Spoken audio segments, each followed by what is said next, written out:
Masya Allah, ibu ayah dekat tangan ustaz ada satu kitab namanya 100 amalan tunaikan hajat. Masya Allah, kunci rahsia mustajab doa. Suka ustaz nak kongsi satu ilmu iaitu berkaitan tentang amalan yang ke-60. Doa Nabi Sulaiman untuk rezeki. Siapa yang selama ni rezekinya sempit ke, kan kewangannya tak cukup dan sebagainya, boleh amalkan doa ini. Doa Nabi Sulaiman. Kita baca doa ini, kemudian cara amalan dia macam mana?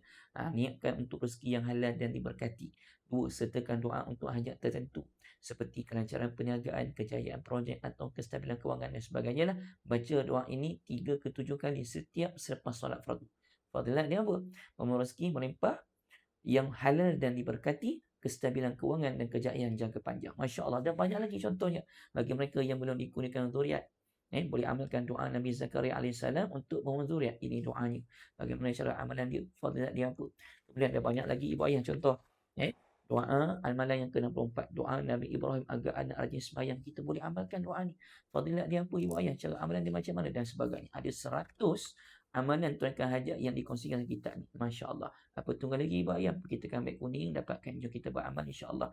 Mudah-mudahan dengan cara yang betul, keadaan yang tepat, Allah kabulkan segala hajat kita dan doa kita insya Allah.